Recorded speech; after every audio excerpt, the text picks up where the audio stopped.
Subscribe to our channel and press on the bell icon so you get notified when we upload new videos.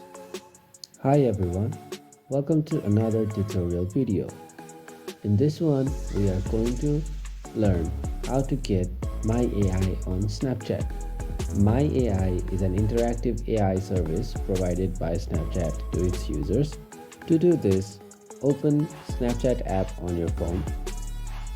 Then you can either swipe right or press on the chat icon in the bottom panel to get to your chats. And there it is. My AI is the first option you see there. If you don't have My AI, I will also show you how you can get it. But first, let's dive into what My AI can do.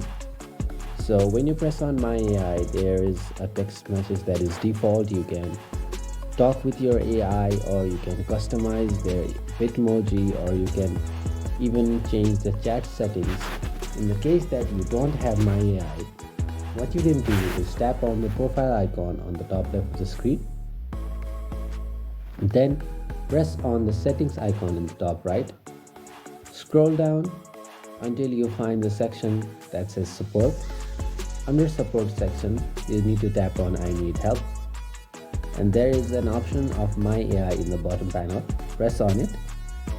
If you do not have My AI already enabled, it may be because Snapchat is rolling out My AI slowly and your account might be receiving My AI a little later than the other phones. But if you already have My AI, you have its various applications and uses. In this way, you can get My AI on Snapchat. I hope you found this video helpful, and if you did, do not forget to drop us a like, and we'll see you in the next one. Thank you for watching.